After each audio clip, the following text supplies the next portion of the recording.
Good morning, community. Welcome. As you come into the room, I'm already declaring that wisdom and wealth is your portion. Somebody, as you're coming into the room, greeting the other sisters and tagging a queen friend, can you go ahead and receive that on this morning? Wealth and wisdom. Actually, it says wisdom and wealth are your portion. We are going to use that as a quick declaration into our atmosphere and into our spirit mans on today as we prepare to study this week a new queen. So welcome to the community. So glad to see so many of you in the room. I can see several of the names already in here. Miss Lorraine and Nikki Chanel Smith. Good to see you. Sabrina, good to see you.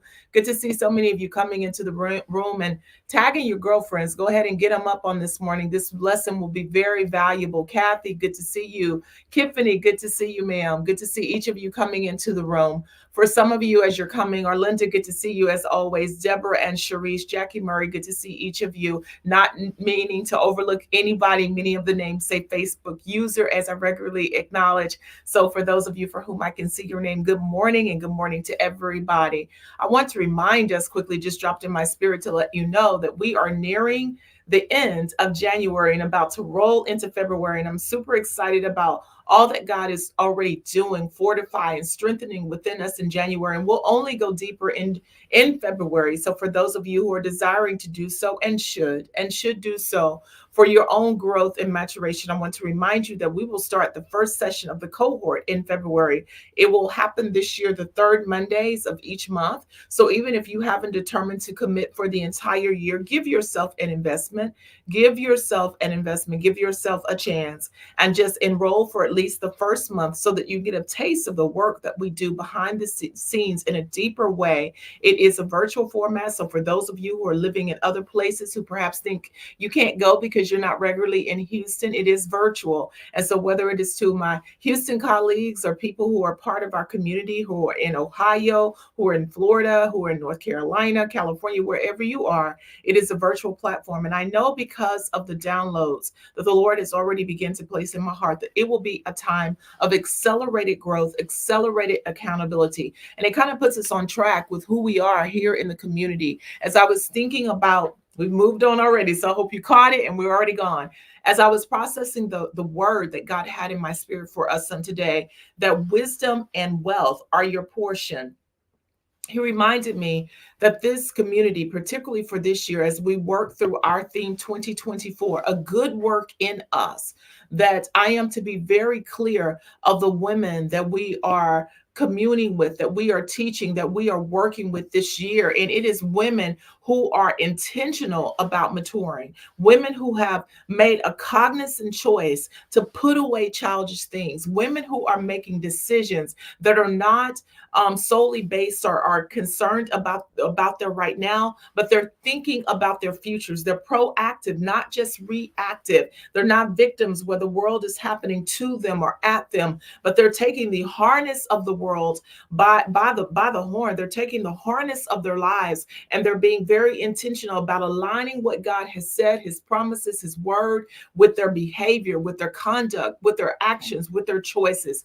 And so I know that as he's given me downloads for this, that there's only a deeper work as we prepare to go into further into the year. So welcome to a community where we truly are being better together. Go ahead and check in, and I invite you again to tag a queen friend, tell her get on up and let's go. Wisdom and wealth are your portion. Will somebody say that with me? Wisdom and wealth is my portion.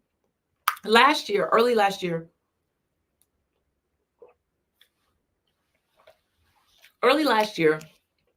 a worker and we were down at the center and we had passed up the center, and I know we were leaving the center to just call it a night. It was about, I want to say 8:30, 9 o'clock at night. I put in some long hours when I'm actually in Somerville, and we were getting ready to go. We'd driven off in my chocolate pickup truck that some of you have seen, and we'd made it about just a bit down the road, and I remembered that we had not checked something, and I'm not really sure of what that something is. And I'm trying to think if it was a door, if it was the heat, I don't know.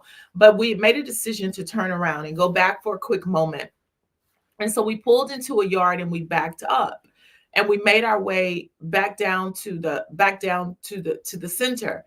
And it wasn't but just a few moments later a truck came rushing down the road. Like, I can't even emphasize it enough, to the point that we both were startled and we thought maybe something was happening. And the truck rushed down the road and kind of went just a little bit past and then stopped, backed up, and got right there even with my truck and the worker who was with us. And this worker, as we turned around, he'd holler, "Hey," into the yard. And because in the country, that's kind of what you do, right? And so the person who was in the other vehicle yelled across to the worker and started using profanity and "What are y'all doing backing up in my yard?" And the worker was like, "We just forgot. We turned around, right, to come back here. I'm going somewhere with this."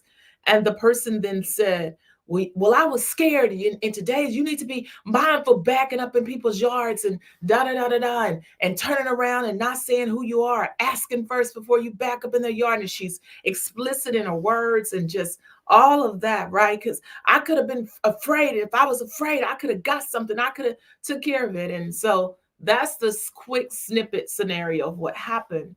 And I remember just processing. But if you were truly afraid, if you really felt as if your life was in danger, if it was really something to startle and strike you to the point that you would need to actually jump in your vehicle, follow this vehicle, go to the place where the people were and approach them, if that was truly the case, Most of us in our sane minds would not, in the name of fear, jump in a vehicle, follow somebody, and do all of the explicits and the threatening about what you could and should have done had you felt even more endangered. This is foolishness. This is foolishness. So in that moment, I opted not to even engage in a conversation that was about understanding, in a conversation that was about resolution, in a conversation that was even apologetic, in a conversation that was to show how right I am and how wrong this person is by that behavior, because fear does not do all of that. In just a quick snippet, I summarize that this is foolishness. And I'm going to let her finish doing all of that with the worker. I'll talk to the worker about it later. But in this moment, this is foolishness. And I'm not even going to engage. I'm not going to try to be right. I'm not going to try to make a point. I'm not going to start going tick for tack. I'm not going to opt and say, if you don't get off of my property, then I'm going to go and call the police, which is a rational thing to do when you're afraid. I'm not going to engage because this is foolishness. Why do I start there? Because of the declaration that I've already made over your life. Wisdom and wealth are your portion. In this season where God is specifically talking to us, and I believe for just a few more weeks, about fortifying ourselves. Last week, as we were exiting the study on Jezebel, God had already dropped into my spirit that we were going to transition next to Abigail. And what the Lord began to step me into was this awareness that I'm talking to you in Jezebel about fortifying your relationship with me. And I'm talking to you with Jezebel about fortifying your relationship even with others and how you move, because we understand that her reputation with others is what ultimately caused her downfall. As we were transitioning and wrapping up our thoughts about fortifying ourselves, fortifying what we believe about God, what our reputation is with what God's reputation with us is, and what our reputation is with God, and what our reputation is with others. God began to even say, and we'll go deeper in the fortification process. Because this year, if you're really going to spend your time and your resources, your emotions, your effort, fortifying your reputation with me and allowing me to fortify my reputation with you, you are going to have to spend less time by choice. You're going to have to spend less time engaged in foolishness. Can somebody meet me in the comments and say foolishness? Foolishness. Literally, as we were wrapping up that study, the Lord allowed me to know that the next queen sister that you would go to would be Abigail. Jennifer, if you can help me by letting me know where Abigail is located. Insights from Queen Abigail. That we were going to lean into her as our next queen sister that we were going to study.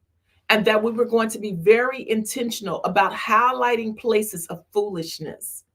Not just the foolishness. Of course, I described the scenario of the person, but more so of ourselves. And y'all know that's frequently where we land here. Really choosing to examine our lives, to really look at the places where we choose to engage in foolishness. See, it becomes very exciting to think about foolishness from the space. I know many of us, the minute I said foolishness, some folk names popped in your mind, some behaviors of other folk and things that they do popped in your mind. Some folk you immediately thought, oh, I wish they were here to hear about this foolishness, to hear about stopping foolish behavior.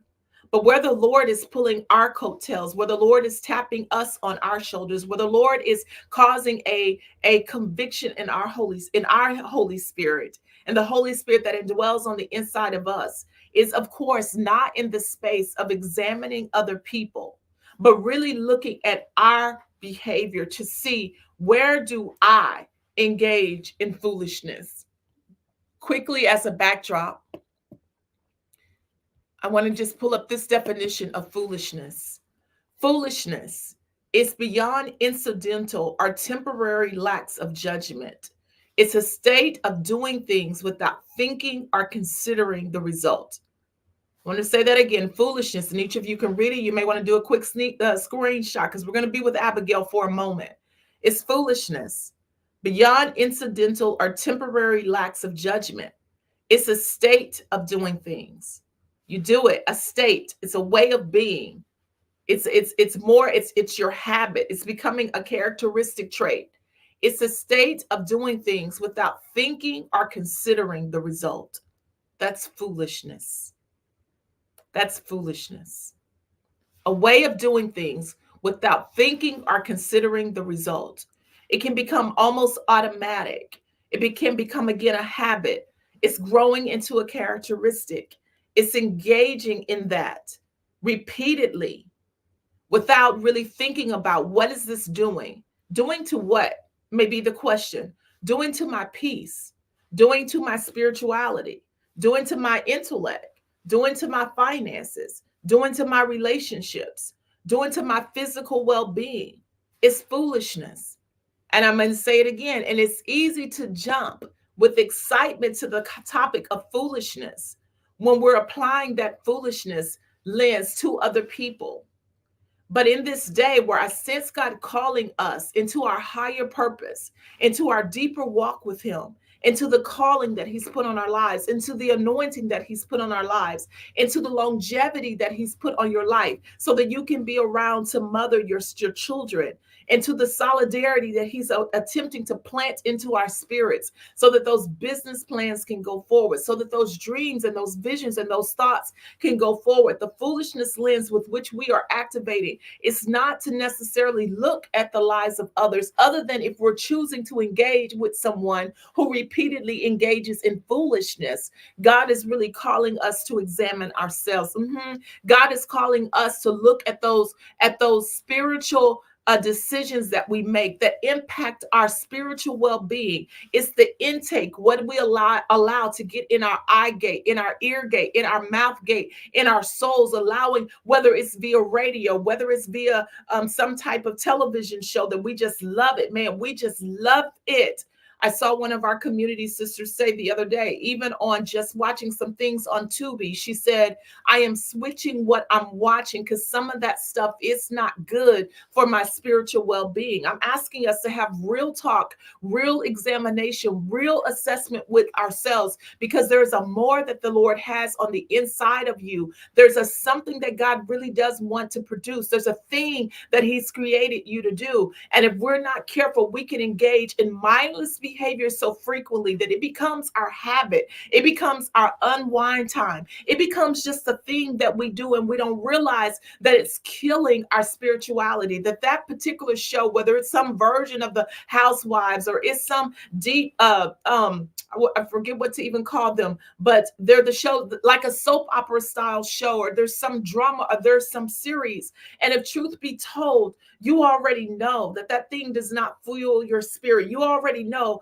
that the precious Holy Spirit convicts you about that. You already know that if Jesus was to knock on the door and say, hey, it's me, I'm coming in, you'd be flipping the channel. I'm talking to all of us. Mature woman, arise. You already know you'd be turning that thing off. You already know that you disengage from that conversation, where if your awareness that He is knocking on the door would make you switch up what you are doing, then that is a good barometer to say that what I am engaging in is not good for me. It's not wisdom for me. And we will start right there again. Wisdom and wealth are your portion. Wisdom and wealth are your portion. Will somebody say that for me? 2024, wisdom and wealth is my portion. Wisdom and wealth is my portion. Why do I say that? It's almost with automaticity. It's a default. Wisdom and wealth are my portion. Why? Because if I choose with wisdom, by default, an increase will be my portion.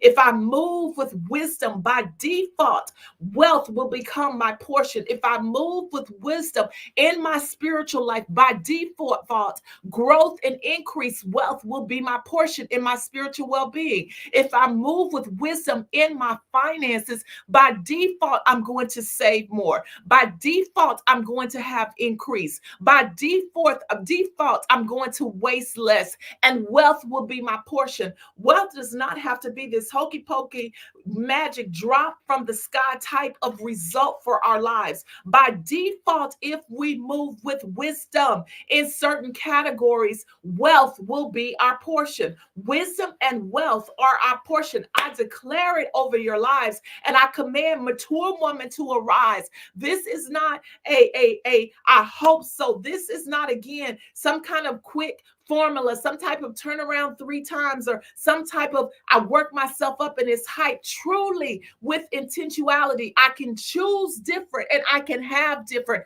Well, somebody said with me, mature woman, arise. Mature woman, arise. I'm talking to the woman who feels an urgency about doing something different this year that will not only impact her life, but will impact the generations to come. I feel a sense of urgency about being able to stabilize a business that can hire women off of the street and give them access to a different way of life. I feel a sense of urgency about solidifying my style and my way of moving and my vernacular and my vocabulary in such a way that there's residual results for my life. I feel a sense of urgency about networking differently and making sure that my networks are secure, my friendships are secure, and the people carrying the 4 corners of my mat are secure, and that I'm doing the same for them. And that is not a shake it up, roll of the dice type of fervor about your life. It's intentional, it's strategic, it's deliberate, it's a choice.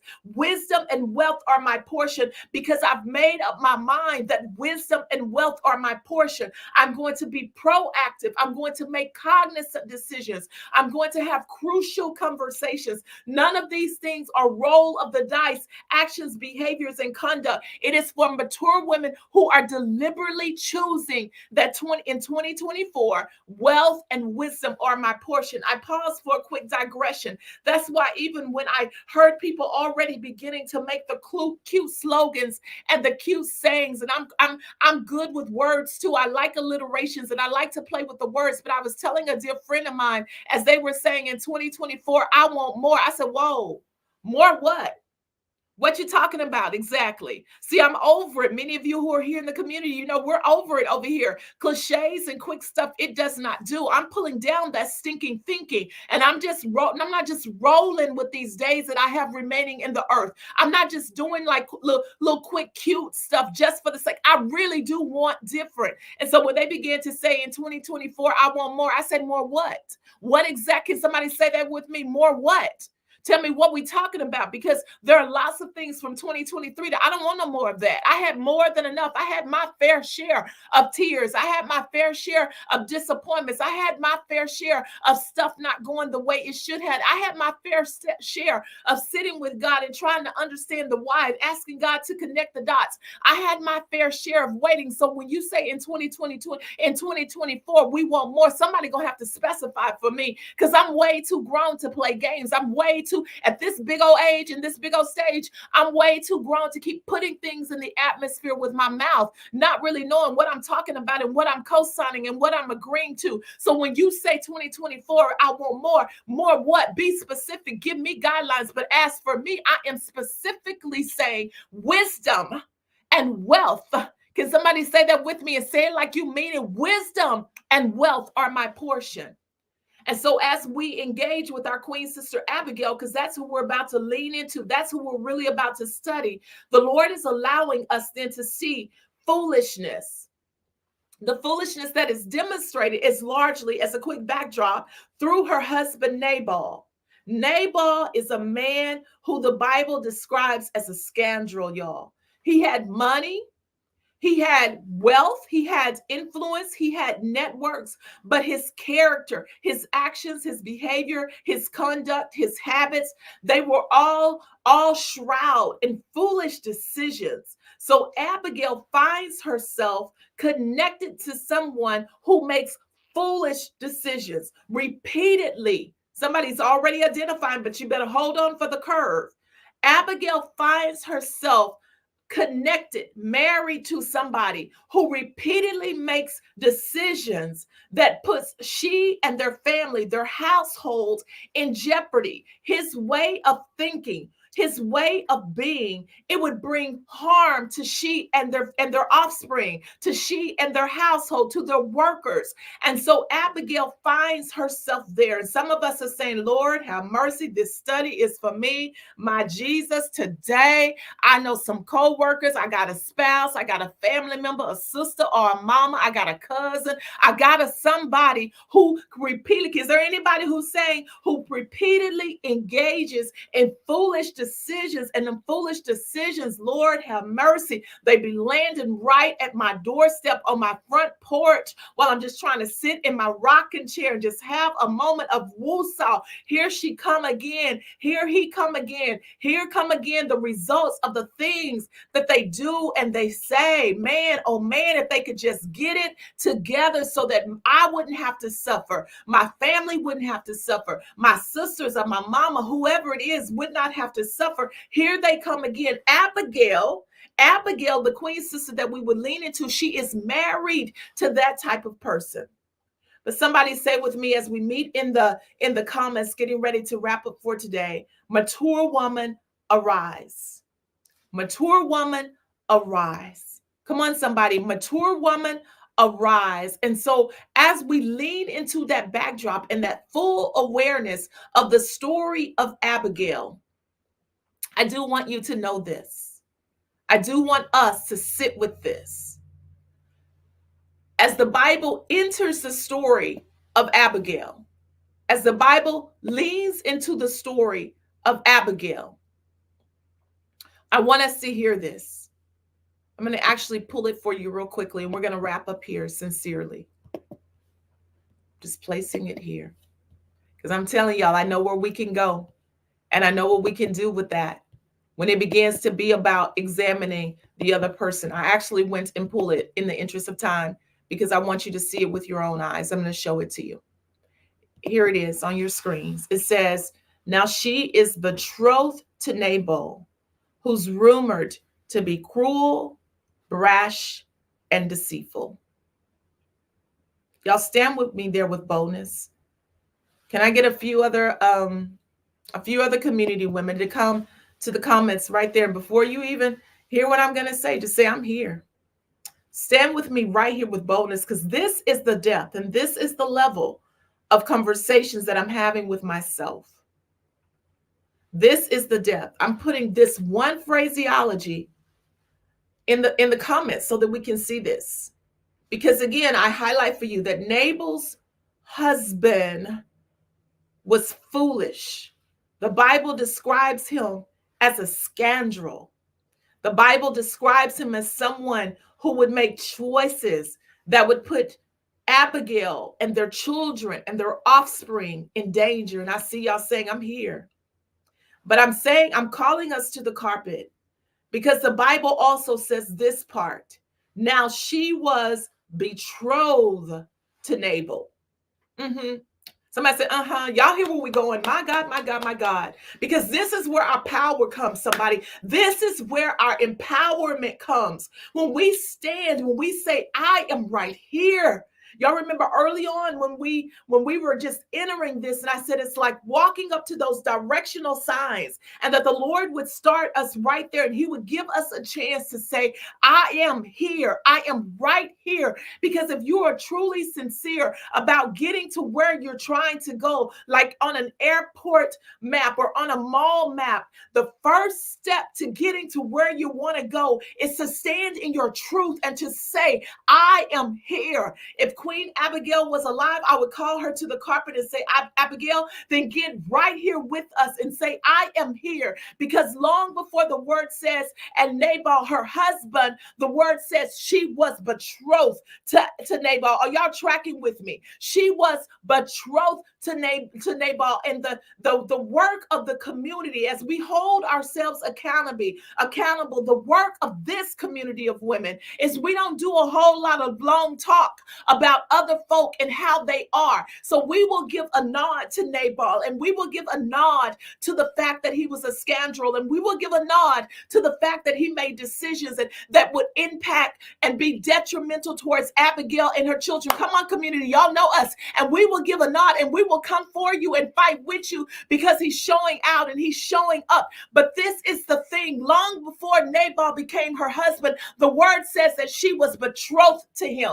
And anybody who wants to go and look that up real quick, y'all know fully well that betrothed means that she was engaged to him. She was engaged to Nabal when it was rumored that he was cruel, that he was brash, and he was deceitful. And as any good girlfriend does, when we get with our good girlfriends and the husband is cutting up and doing all manners of foolishness, we desire to be that safe space where you can tell us all about him and what he's doing. And honey, we want to know, do you want us to do this or that? And we want to be down with it. But I am calling for all mature women to arise, and we're going to say, we're going to always be that. That's girlfriend culture code. That's girlfriend community code. And baby, if you'd have made the decision, we're going to stick with you and we're going to ride with you. But we at this community will also say, but come on back here in this back room for a minute. See, out there, we're going to ride with you, and we're going to do what we got to do to stand 110 toes down to support you. But come on back here in this back room. Because this is the part where we got to lean in, Tiffany. This is the part. Yes, I want to hear, Sister Abigail, all that your husband, Nabal, is doing. I'm going to stick with you, girlfriend. But back here off record, in these private corridors at the 6 a.m. Bible study, I'm going to be the one, sister, who going to lean in and say, but long before he became your husband, he was your fiance. You were engaged to him.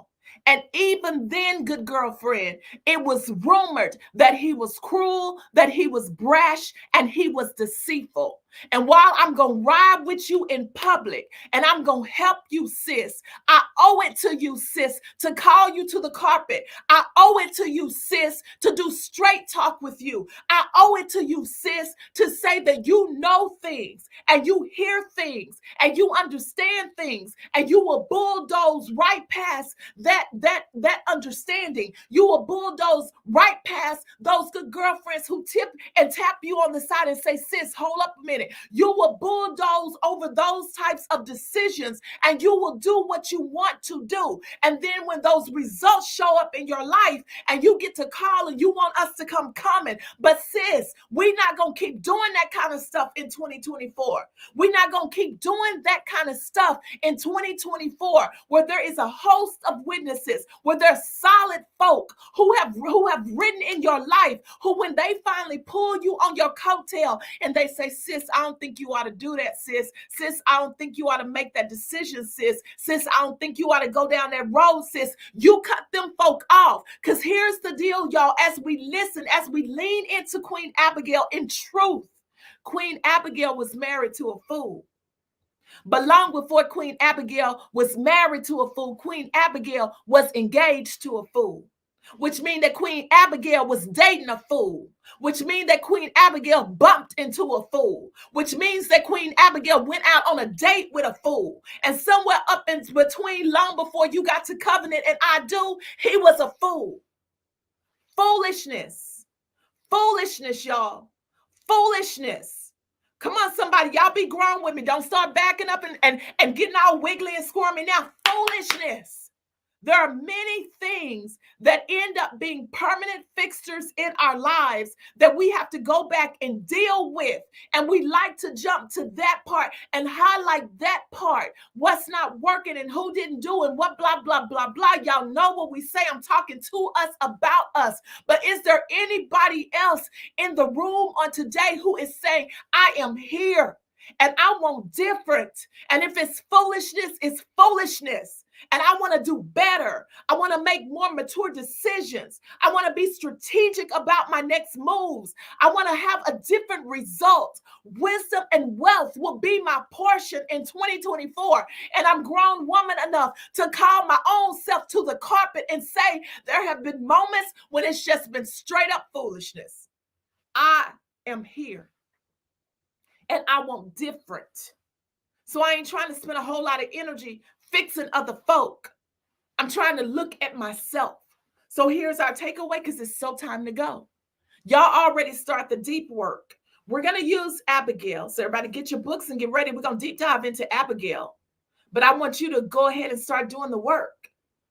In your spiritual life, are you doing things that you know is detrimental to your spiritual well-being? Exactly, Tiffany. We're working on ourselves. Financially, are you doing things that you know it is the opposite of your financial goals? Sis, come on. And your physical health, are you doing things that you know, man, this ain't doing nothing but adding more pounds to my body, more something to my pressure, to my blood pressure, something to my cholesterol, like, you know. Come on. I'm just doing real talk for us. And you are praying and believing God for different results. You believing for different results, but faith without works is dead. And there are many areas in our life where the Lord is calling us to the carpet at the start of this year, y'all, saying, get yourself together. Get it together. In your friend circles, some of you already know in 2023, you were disappointed. You were disappointed because when you were going through, they didn't show up. You were disappointed because on your special days, they could not celebrate. Well, sis, are you switching it up? Are you already making effort to connect with some new folk? Are you switching up your behavior? Are you now learning to reciprocate? Are you learning to initiate? You say you want these ride or dies. You say that you want these folk that when you're 50, when you're 60, when you're 70, when you're 80, they done planned something glorious and hollered surprise. Are you then positioning yourself to be that kind of friend? Come on. If we want different, we're going to have to do different, y'all. And that starts with choosing to fortify ourselves. Lastly, because I feel that I'm supposed to say this one. And for those of you who are trying to fortify your peace, sincerely, sis, have you already unfollowed some folk? You already know that certain stuff's coming up in your platforms, throws you off, irritates you, frustrates you, causes you to start gossiping and talking too much because you can't stand what they're doing. Have you unfollowed? Have you just took a moment, a couple of hours, and really deleted some stuff? Sincere, real talk. Because of a purchase that I intend to make this year, I was like, man, I really need to get on my financial goals. Y'all know I took a moment and literally unsubscribed. I can't have Saks sending me something every week. I can't have Bloomingdale's. I can't be on certain subscription lists talking about I'm trying to save. That's just real talk. That's foolishness to have certain financial goals, but be subscribed to certain shopping places to send me emails weekly to let me know what they got on sale. I can go from the whole foolishness. Each of us can examine. Y'all, we're going to go there with Abigail because wisdom and wealth are our portion. Somebody say that with me. Wisdom and wealth. That's my portion. Y'all, I'll see y'all right back here in the morning. I'll see y'all right back here in the morning, all right? I hope y'all hear everything that I'm saying with passion and with love because I'm serious about seeing some different results this year, all right? I love you all. I'll see you right back here in the morning. As always, I honor the greatness that's on the inside of you.